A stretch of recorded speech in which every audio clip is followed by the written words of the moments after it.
Good morning. Welcome to First Unitarian Universalist Church. I'm Walt Rothwell.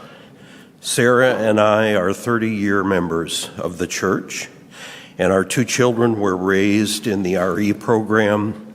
Coming of age, they enjoyed many chalice camps and youth cons, and our family loved the many summers that we spent on Camp Unistar on Star Island. While I've been a member of the church for a long time, I'm the newbie to the board. I'm the newest member, having served for just 1 year.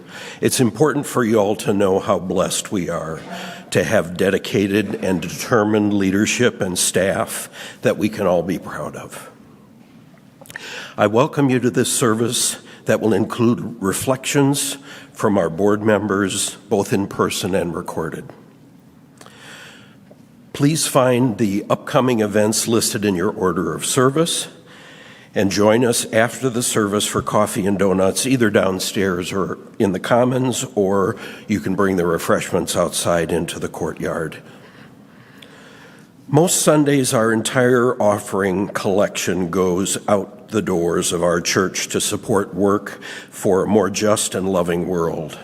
June's recipient is the Immigration Justice Fund, providing living and legal assistance for families we are supporting in refugee or asylum systems. You can give online or as the plates pass today. Thank you for your generosity. For our hymns today, you will see the lyrics on screen, but if you prefer to have the music, there are hymnals available in the back of the room on each side. Directly after the service today is our annual meeting held here in the sanctuary, and also available through a Zoom link you'll find in the e-news. We'll have reports from our church leadership about the life of the congregation. All are welcome to attend, and church members are especially encouraged to attend so we reach a quorum to complete the vote on our next group of leaders for the next few years. If you haven't voted yet on the slate of leaders electronically, you can cast your vote today. We are blessed to have a special guest musician with us today, Claire Yanisik. Claire comes to us from the other Rochester in New York. Since 2021, for 5 years, she's been playing carillon at the University of Rochester. And in 2021, she passed the Guild of Carillonneurs in North America examination. And then they received a grant from the CGNA alongside composer Jacob Leibowitz to write and premiere Fractured Chronology, an original carillon composition. So welcome, Claire. We're delighted to have you.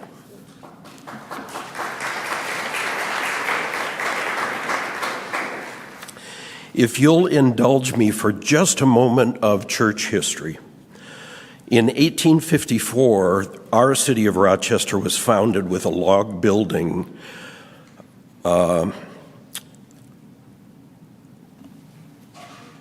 built in the heart of town named Head's Tavern. In 1860, 6 years later, the first Universalist sermons came to Olmsted County, and they were delivered by a minister from Lafayette, Indiana.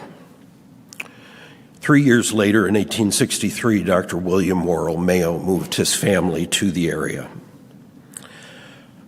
In 1866, soon after the Civil War, our congregation's first church was built downtown on what's currently the Mayo main campus, and that was called the First Universalist Chapel. The image that you see on the left is the Mayo campus downtown, where currently the Siebens building and the Plummer building stand. What you see in the foreground is the first construction of what Mayo called the 1914 building, which no longer stands. And directly behind it, you see the First Universalist Chapel. And behind that, you see the spire of Grace Church, which was our second church. This building is our fourth church. In 1869, Eliza Mason Tupper, at age 25, led services in that chapel. She was with us for about a year and then moved to Wisconsin to marry William Wilkes. In 1870, the couple returned to Rochester to serve our church again, where she became one of the first women to be ordained and remained for 4 years as the Reverend Eliza Tupper Wilkes. If you look at the plaque in the corridor downstairs, you'll see her listed as both our fourth and fifth minister. Once her husband became a lawyer, they moved to Colorado Springs and later Sioux Falls, where she continued to serve as a circuit-riding preacher. She established 11 Universalist and Unitarian churches in the American West and was a prominent suffragist. So thanks to our 156-year legacy, we have been blessed. Ours is a church of open minds and loving hearts, celebrating many sources of wisdom and many spiritual paths. Your faith, your doubts, your questions, your identity are welcome here. So let's enter this time of worship with the words of Reverend Tupper Wilkes, who you saw moments ago. May our faith in humanity and our message of hope and good cheer light our way.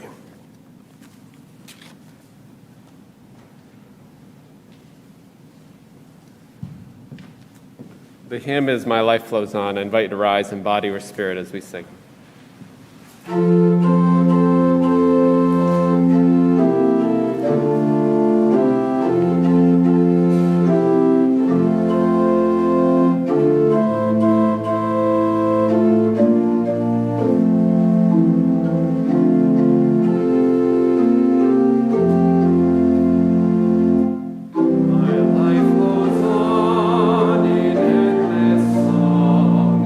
Above earth's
For a large portion of my professional career, I managed a library cooperative.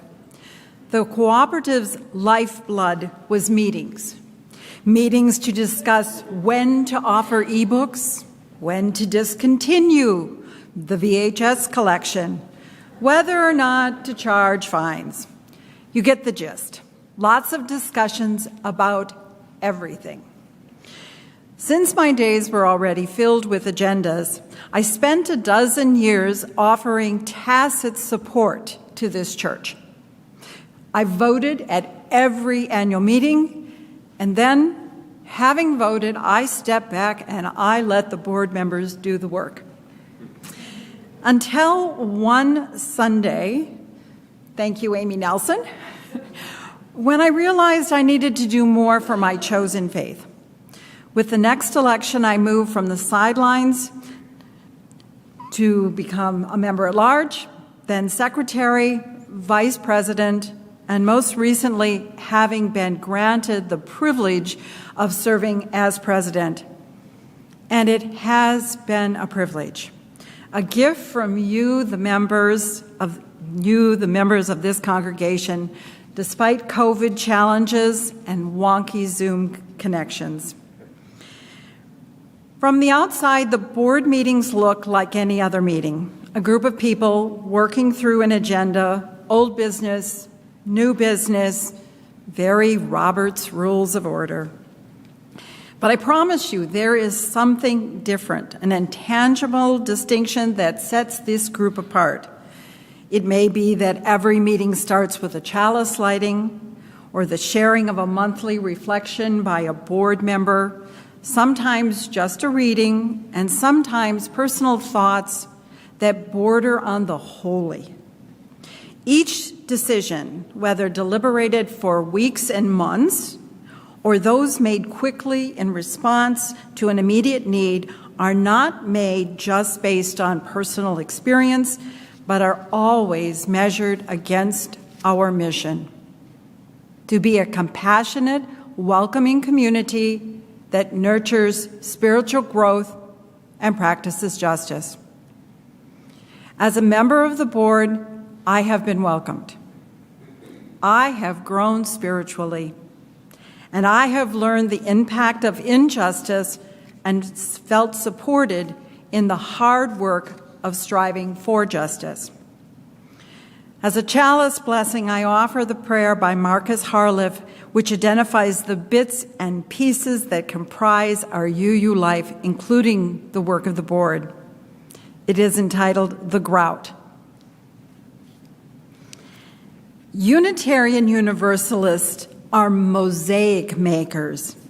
We are a people who bring together the broken pieces of our histories and the shining pieces of our seeking. And piece by piece, we create a mosaic religion, a religion that not only lies in the beautiful bits and pieces, but in the grout, that chalky, gritty stuff squeezed between the cracks.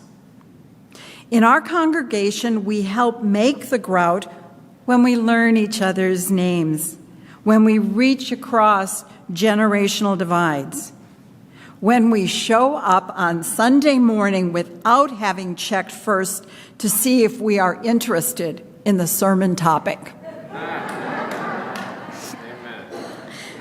We help make the grout when a child is dedicated and when we gather to grieve and memorialize someone who has died. In a mosaic, the grout holds the image together, unifying disparate pieces into a whole. The grout of a community takes years to lay and settle. Grout happens at board meetings, at committee meetings, and endless emails. It is in weekly potlucks, shared by neighbors, a ride to church, and of course, coffee after worship. And so we pray, hold us, O grout. Gather us in through time and space and make all our broken pieces whole in community. In our multiplicity, make us one. From each of our jagged edges, give us the shape of a communal beauty. May it be so.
So I'd like to invite any children forward. I think I saw a couple sneak in here. So I want to introduce you to, at least for the next hour or couple, Thank you. our current board vice president, Kim Reed. You want to sit by us, Sydney? You Yeah. want to sit between us? Right there? Yeah. Okay. I won't get too close. So this is just an opportunity for us to get to know our board members a little better. So Kim, how long have you been coming to church here? Well, actually, I grew up UU, and I went to a UU church in Boulder, Colorado when I was a child. And I still remember my Sunday school classroom. And when I was in the youth group there, we spent a year studying the Navajo culture, and then we took a big trip down to Arizona to Canyon de Chelly to learn more about the culture and visit sites that were important to them. And so I'm really excited to see that the youth here get to study UU history and go out to Boston for their pilgrimage, because I think that was a real defining moment for me. Mm-hmm. And then when my kids were young, about 30 years ago with Walt, I came here, so we're really old. But I wanted my kids to have that same kind of UU religious education and came to be part of the community. All right, so then you became a member. Yep. So why did you, I mean, you grew up UU, so that makes it a little bit easier to kind of understand that, but why is it important to do that? Well, I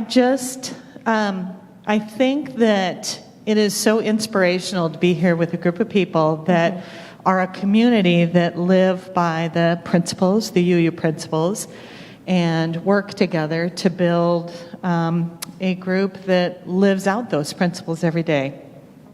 So, I mean, we're a member of this community, but why is it important to be a member of like any community? Well, I think any community supports you and builds you towards working towards a goal of what you would like to be.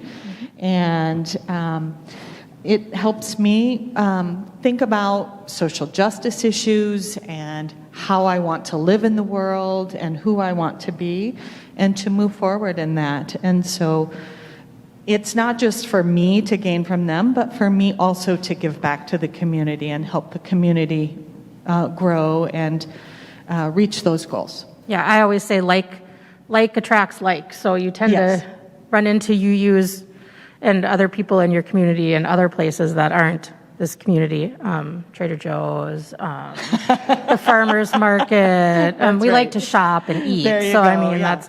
that's kind of a good thing. Sydney, do you have any questions for Ms. Kim? No. Okay, so I have one more question then. Yeah. What is your favorite thing about this church? My favorite thing about this church, well, there's a few things. I like coming to see my friends. I like being a part of the social justice work that they do here.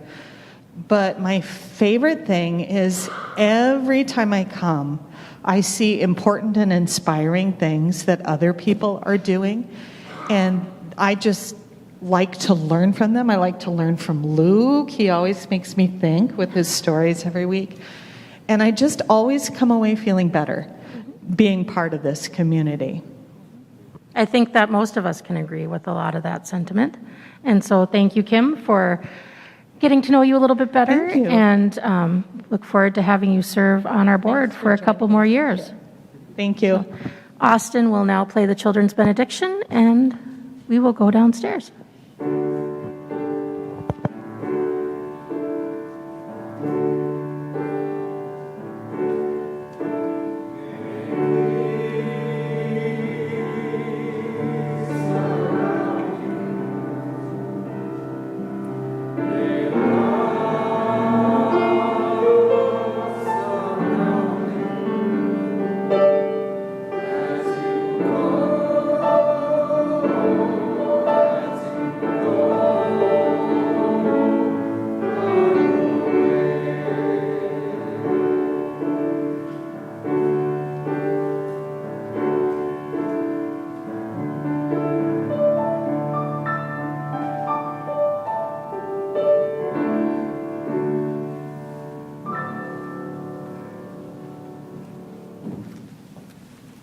Outgoing board member Dave Silgenberg couldn't be with us in person today, so he sent this video for us. Hi, I'm Dave Silgenberg. I've been on the board for the past 4 years. Part of it pre-COVID, part of it post-COVID. While being on the board during this unprecedented time, I was so impressed and grateful how Luke, the staff, and many church members rose to the occasion and kept our church not only open, but thriving. Board membership has impacted me positively in many ways. Like many other church working groups, it's a great way to get to know people more deeply than during short Sunday visits. I've come to better understand church functions that I wasn't familiar with, like church government, regathering options as COVID eases, things we need from our building to move forward, and the immigration rights activities our members are doing. More deeply, I've reflected on how things we do pertain to the church's mission, to be a welcoming place that nurtures spiritual growth and practices justice. I look forward to the congregation being able to meet in person more so we can re-engage with the Building Our Future team to make the exciting choices about our building and our site. I'm glad for these last 4 years. And know that future board members will not only help First UU, but personally get a lot out of it.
Thank you, Claire.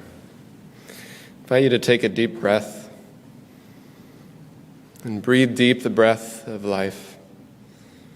Feel below you the earth and its ancient turning, and above you the sky, and beyond that the stars shining with their ancient light, holding you in this moment, this space, yourself made of earth and stars. Know that in this house you are named, you are known as beloved, as sacred. As we gather in community this day, we are grateful for so many who serve in so many ways. We're also glad to celebrate today's flowers given by Julie and Jim Gilkinson and Linda and Bill Thompson in honor of their 50th wedding anniversaries, many of those years spent here in the church. Congratulations to you. I invite you into this time of meditation, this time of prayer, first by sharing silence together.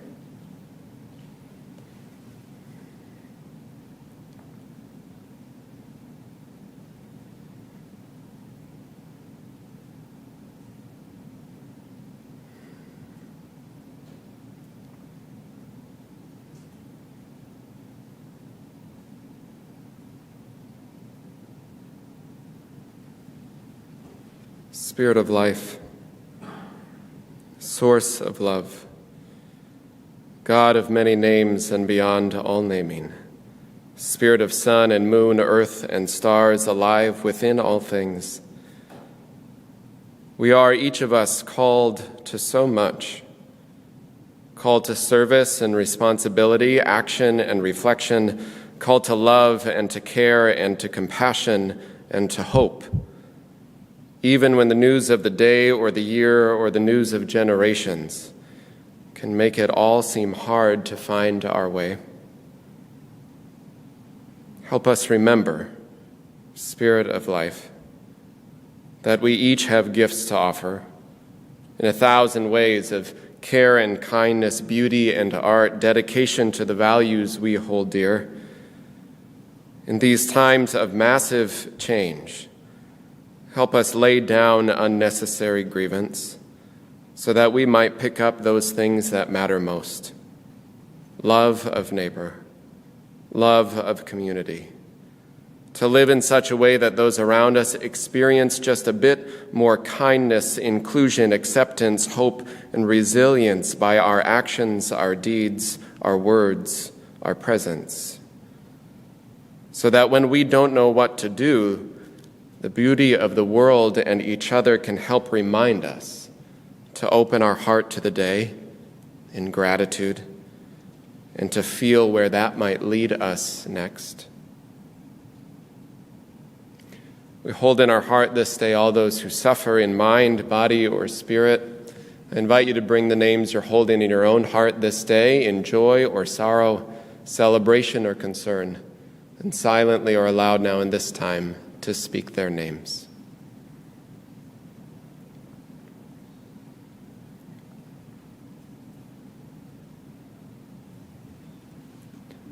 For all the names spoken and unspoken, may we all be held in love and grace. These words of meditation are from Minnesota Poet Laureate Joyce Sutphin, entitled "What to Do." Wake up early, before the lights come on in the houses on a street that was once a farmer's field at the edge of a marsh. Wander from room to room, hoping to find words that could be enough to keep the soul alive, words that might be useful or kind in a world that is more wasteful and cruel every day. Remind us that we are like grass that fades, fleeting clouds in the sky, and then give us just one of those moments when we were paying attention, when we gave up everything to see the world in a grain of sand, or to behold a rainbow in the sky, and the heart leaping up. May it be so, and amen. In gratitude, we'll receive the offering for the Immigration Justice Fund.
For When People Ask by Rosemary Traumer.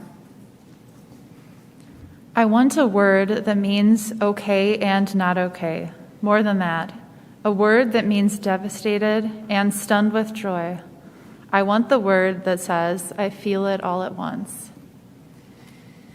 The heart is not like a songbird, singing only one note at a time. More like a Tuvan throat singer, able to sing both a drone and simultaneously 2 or 3 harmonics high above it. A sound, the Tuvans say, that gives the impression of wind swirling among rocks. The heart understands swirl, how the churning of opposite feelings weaves through us like an insistent breeze, leads us wordlessly deeper into ourselves, blesses us with paradox. So we might walk more openly into this world so rife with devastation, this world so ripe with joy.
Good morning. I'm Greg Turasak. Reverend Luke offered those of us leaving the board our post on the board of directors an opportunity to offer a reflection this Sunday, and I said I would be glad to. I've been on the board for 6 years, the last 4 as secretary. I'd like to spend a few moments sharing my thoughts about those years and the positive, hopeful feelings that I have about our church, our congregation, and everyone in it going forward. Turnover on the board occurs regularly, so over the course of 6 years, you get to work with quite a number of people. Before coming onto the board, I was always impressed with the talents, the intelligence, the commitment to causes worth caring about, and the sense of community across everyone in this congregation. We are a remarkable bunch, and we are good to be around with. People in this church community are welcoming and accepting. It feels like home. Catherine and I have said to each other more than once that if we ever lived somewhere else, we know we'd find a welcoming home at the local UU church. That's just how UU communities are. Seeing small subsets of our congregation on various boards over the years, I was struck by a number of things. The strong leadership at the top, through Presidents Jerry Katzman, Gail Bishop, and most recently Ann Hutton. To take a group of UUers as opinionated and loquacious as we often seem to be, and to keep meetings on track and arrive at consensus on a variety of issues, though formal votes are taken, is a pretty remarkable testament to the ability of those presidents to herd cats. It's also a testament to our inclination as UUers to be problem solvers. At each month's monthly board meeting, one of the board members is asked to provide a reflection on the UU theme of the month. Without fail, these have been heartfelt, insightful reflections on what is important to us personally and as a faith community. It has always been a great way to share our common goals through a personal perspective. The discussions and decisions are routinely grounded in awareness that the board represents the congregation and wants the congregation to be informed. Discussions are common about making sure that we communicate via forums or the e-news. So while when we meet, there are 10 of us in the room, or virtual room, 10 including Reverend Luke, the silent partner, the implied partner in the room is always the congregation. Today at the annual meeting, we'll be voting on several new members for the board. That's great. If any of you are ever invited to serve on the board in the future, please consider it. For those of you who have been around for a while, you have so much experience to bring. For newer members, impressed doesn't begin to describe what I felt listening to some of you speak at recent services. You have a lot to offer as well. As for COVID, it has shown the desire and determination of our congregation to stay together and prosper as we head to a new normal, whatever that new normal may be. Reverend Luke has mentioned that not all congregations in our denomination and others have fared well during COVID. Ours has. You can look at the very successful annual pledge drives and auctions during COVID to see how committed people are to this church. The calendar is full of events, some virtual, some live, some hybrid. We've taken on good causes. We can't wait to resume Wednesday evening meals. So we've made it more than pretty well through COVID, thanks to the will of the congregation to stick with us, and thanks to the talented staff and minister that have held things together through much uncertainty. My hope for the next year and beyond is more return to normal, more return to in-person gathering. From my vantage point, the future of our congregation looks good. And now we'll go to hymn number 186. The lyrics will be up there.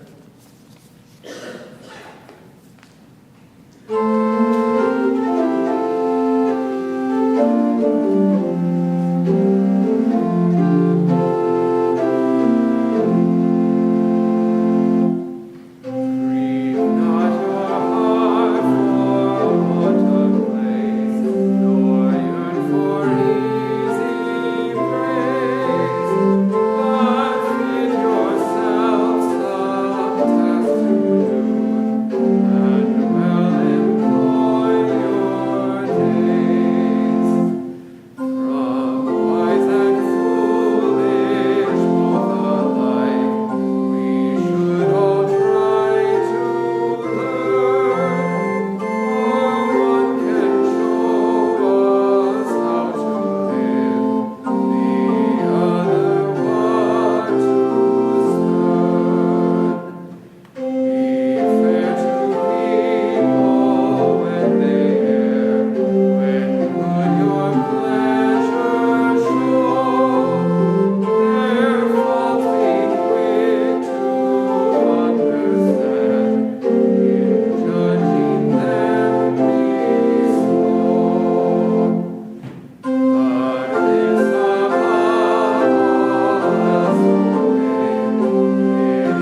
invite you to take a breath, and as you're comfortable, place a hand on your heart or toward the sky or earth in gratitude, and breathe deep the breath of life, the breath of gratitude for those who serve and are yet to serve, breath of gratitude for all those tasks known and unknown that make community thrive in beautiful and strong ways. May we know that to be a blessing, and from this place to go yonder, and gather the people. Give them not hell, but courage and hope. Give them something of the love you have found here, and tell all the people that love is our home. May that be so. Amen.